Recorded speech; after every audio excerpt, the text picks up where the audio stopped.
번째 시간에서는 테스팅 프론트와 영향평가 모델에 대한 소개입니다. 오늘 중요한 부분에 대한 소개이긴 하지만 좀 가볍게 진행하겠습니다. 테스팅 프론티어 영향평가 모델에 대한 권리에 대해서 먼저 말씀을 드리고 시작을 하겠습니다. 저작권인데요. 실제로 우리가 소프트웨어 개발을 하는 것도 그렇고 이런 어떤 지식 재산권에 대한 것도 이게 어떤 라이센스를 갖느냐에 대해서 지금까지는 우리가 별로 얘기를 많이 하지 않았는데 앞으로는 소프트웨어 개발 직군에도 실은 이런 라이센스나 저작권, 지식 저작권 관리하는 파트가 원래 다 있습니다. 지금은 이제 우리나라 소프트웨어 회사에도 다 있을 거라고 생각하지만 아직 일부 회사에는 아직 없는 게 사실이고요. 이런 부분도 여러분들은 다 알고 준비를 하셨으면 좋겠습니다. 이 테스팅 프론트 영향평가 모델의 권리는요. 비영리 학교 그리고 연구소 및 공공기관은 아무 사용 제한 없이 쓰실 수 있습니다. 그러니까 실제로 쓰시는 것에 대해서는 누구나 자유롭게 쓰실 수 있고요. 혹시 영리 사용 목적 기업의 경우 물론 이걸로 이제 컨설팅을 하신다 아니면 개인적으로 이걸 돈을 받고 왜냐하면 제가 자료를 다 오픈할 거기 때문에요. 영리 목적으로 사용하실 경우에는 이제 고지의 의무라고 하는 게 있습니다. 어떤 거냐면 실제로 여러분들이 평가하시는 엑셀 툴이라든가 그걸 고객한테 드릴 리포트 이런 부분에 본 영향평가 모델은 정보통신산업진흥원의 테스팅 프론티어 영향평가 모델을 기반으로 만들어졌음을 고지합니다 라고 하는 문구 한 줄을 넣어주시면 됩니다. 모든 페이지에 들어가지 않아도 되고요. 맨 마지막 페이지가 됐든 중간 페이지가 됐든 어디든 한 군데에만 이런 고지를 넣어주시면 됩니다. 만약 이 고지가 없으면 이거는 이제 여러분들 공개 소프트웨어 라이센스라고 하는 걸 들어보시면 GPL 라이센스다, LGPL 라이센스다라고 하는 것들이 있는데요. 아직은 제가 이런 파운데이션을 만든 건 없기 때문에 법적으로 제가 이렇게 하거나 그러지는 않을 겁니다. 하지만 나중에 오해의 소지가 발생할 수 있습니다. 왜냐하면 저도 제가 이제 만든 영향평가 모델 안에 보면 TMMI와 TPI를 근거로 만들었음을 고지합니다라는 문구를 다 집어넣었거든요. 그것이 실은 어떻게 생각하면 상식이고 도리인데 안 하기 때문에 이제 법적으로 해라라고 강제화하는 거죠. 지금 그런 걸로 이제 실제 소송이 많이 일어나고 있고요. 삼성전자나 LG전자 모두 공개 소프트웨어 같은 거를 그냥 가져와 쓰다가 문제가 생겨서 30억, 50억, 80억씩 실제 배상하고 그리고 삼성전자 같은 경우에는 공개 소프트웨어 파운데이션이라는 거를 별도로 만들어서 컨퍼런스도 하고 매년 진행하는 걸로 알고 있습니다.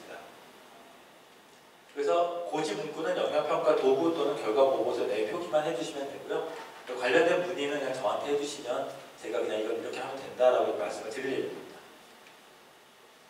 실제로 이제 테스팅에 대해서는 어디가 이런 테스팅이 더 중요하냐라는 거에 대해서 대기업보다는 중소기업이 훨씬 더 테스팅이 중요하다고 보는데 왜 그러냐면 품질 문제가 발생했을 때는 리콜이 발생할 수 있습니다.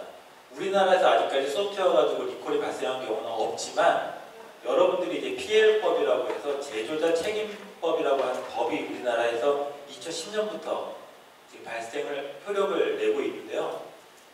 만약에 내가 만든 소프트웨어가 예를 들어서 자동차에 딱 들어갔습니다. 자동차에 들어갔는데 내가 만든 소프트웨어에는 문제가 없었으나 자동차에 다른 회사가 만든 소프트웨어와 연동했을 경우 두 개의 소프트웨어가 충돌을 해서 이 자동차가 문제가 생기고 그 자동차에 생긴 문제로 인해서 사망, 사고, 문제가 발생했다라고 하는 게 증명이 되면 관련된 회사는 모두 책임을 져야 합니다. 자동차 최종 만든 자동차 회사만 책임지는 게 아니고요. 관련된 소프트웨어를 만든 회사도 책임을 져야 합니다. 책임을 지지 않으려면 우리는 이런 문제에 대해서 사전에 테스트를 다 했고 여기에 대해서 확실하게 문제가 발생하지 않는다는 사실을 증명하는 자료를 제출해야 되는데 가장 대표적인 것이 테스트 케이스와 테스트 결과 보고서입니다. 지금 그렇게 테스트 케이스를 만들고 결과 보고서를 만드는 게 어렵기 때문에 자동화 툴을 이용해서 자동화 툴에서 나온 리포트, 로그 파일을 제출하게 되어 있고요. 그런 것이 여러분들이 잘 아시는 ISO IC 26262 자동차에서 반드시 지켜야 하는 국제 표준인데요. 거기에서 정확하게 명시를 하고 있습니다. 인스펙션을 해라, 포멀 메소드를 사용해라, 반드시 이런 툴을 써라까지 정확하게 명시를 하고 있고요. 이루기 위해서는 소프트웨어, 하드웨어, 그리고 소프트웨어, 하드웨어를 다 합치는 시스템, 이 세 가지 분야에 대해서 V 모델로 어떻게 테스트를 하라는 방법까지 다 규정을 하고 있습니다.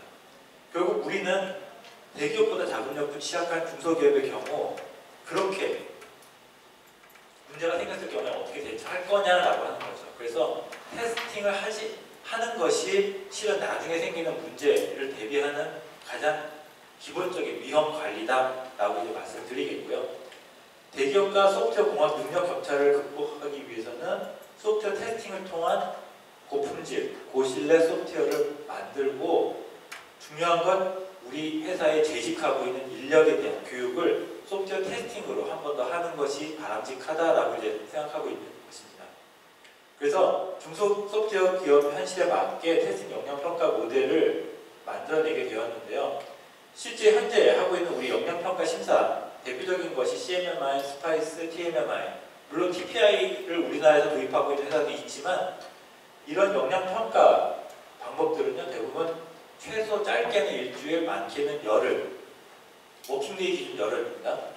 그리고 비용으로 따지면 최소 5천에서 많게는 한 5억, 10억까지 제가 삼성전자에서 그 스파이스 심사원하고 CMMI 내부 심사원을 할 때 저희 내부 심사원을 관리하고 운영하는 비용이 1년에 약 100억 정도 삼성전자가 소요를 했었는데요. 2001년부터 2003년까지 CMMI 레벨 2 밖에 받지 못했습니다. 삼성전자가 공식적으로 전사 레벨을 그랬고요. 네트워크 사업부만 유일하게 레벨 3를 받았던 걸로 기억이 됩니다. 1년에 100억 이상 매년 갖다 쏟아부고 그렇게 했는데요. 어렵다는 거죠. 실은 이런 것들이 되게 어렵고 비용도 많이 들고요.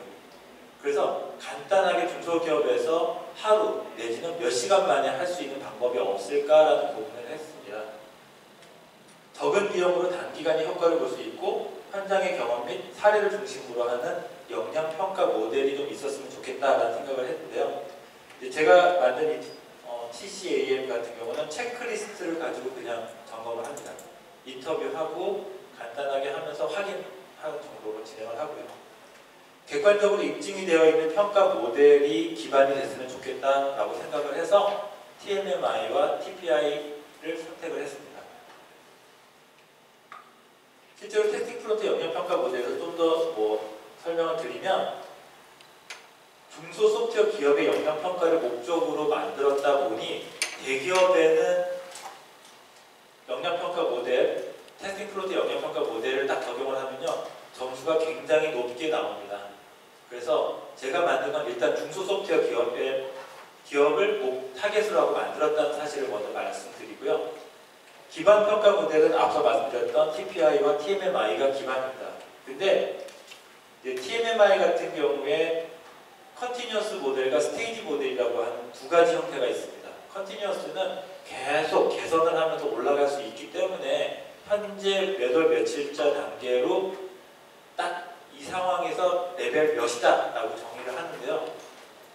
그렇게 딱 몇 월 며칠자로 정의하는 것보다는 그냥 저 같은 경우에는 아예 그냥 몇 년 몇 월 며칠 심사를 하고 이날 현재까지 기준으로 해서 딱 단계가 몇이다, 점수가 몇 점이다 라고 보여주는 이 스테이지드 모델이라고 하는 것이 조금 더 우리 눈에 잘 맞지 않느냐라고 생각이 돼서 컨티뉴어스를 선택하지 않고 스테이지 모델을 선택했습니다. 컨티뉴어스 모델에서는 실제 레벨 평가를 하지 않고요. 그냥 앞으로 어떻게 될 거다라고 하는 식으로 정확하게 레벨을 평가하지 않습니다. 이 부분은 여러분들이 CMMI 심사원 교육이나 스파이스 심사원 교육을 받으시면 내용을 아실 수 있고요. 프로세스 에어리어라고 하는 건 크게 5가지를 가지고 있고 키 에어리어는 이 5가지 프로세스 에어리어 밑에 들어가 있는 하부 키 에어리어라고 하는 건데요. 20개가 있습니다. 줄여서 PA, KA라고 부르는데 레벨은 3개를 갖고 있고요. 이 PA와 KA는 실제로 TPI 넥스트에 있는 PA와 KA 개수와도 동일합니다. 그리고 이 레벨이라고 하는 부분에서도 실제로 TPI에서 실제로 사용하고 있는 레벨 3가지와 동일한데요. 다르다면 저는 숫자로 표현했다는 것, 거기는 숫자로 표현하지 않고 말로 표현했다는 것. 여러분들이 나중에 TPI 넥스트라고 하는 모델을 보실 수가 있으면 그 TPI 넥스트라고 하는 모델을 보시면요. 거기서는 골드 스테이지, 다이아몬드 스테이지 이런 식으로 이제 말로 표현을 해줍니다. 그러니까 실제로 TPI 같은 경우는 약간 유럽식 모델이다 보니까 유럽의 어떤 사상에 맞게 숫자보다는 말로 좀 많이 이렇게 해주는 그런 게 있겠고요. 저 같은 경우에는 체크리스트 42개를 사용합니다. 실제로 TPI를 보시게 되면 TPI는 약 230개 정도의 체크리스트가 있는데요. 그 230개의 체크리스트를 가지고 평가를 하려면 하루에는 절대 할 수가 없습니다. 제가 해보니까 그랬습니다. 그래서 42개로 체크리스트를 줄였고요. 그 줄인 것에 대해서 시간이나 효과가 어떻게 나오는지는 오후에 좀 더 상세하게 설명을 드리겠습니다. 그리고 이제 퀵스캔 형태로 평가하고 교육을 병행합니다. 실제로 제가 이제 체크리스트를 가지고 질문을 하게 되면 그 질문에 대한 용어를 잘 모르셔서 답을 못 하시는 경우도 굉장히 많습니다.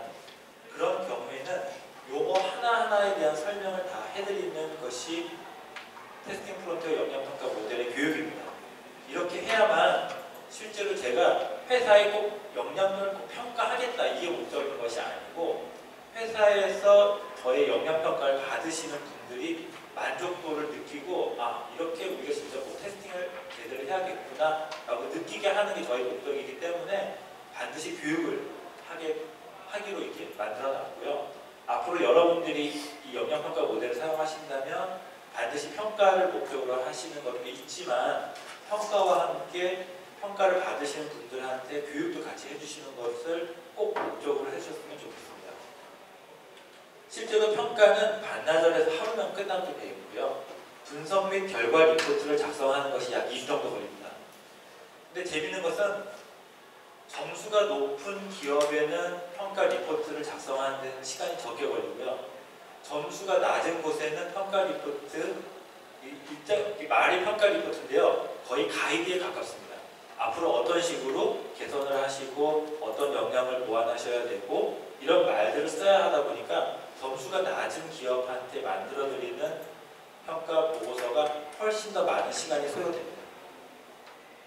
그리고 평가 결과 분석과 결과 리포트는 이메일로 제가 보내드립니다. 그리고 오후 시간에는 제가 이 평가 분석하는 것과 결과 리포트를 만들어서 PDF로 이제 만들게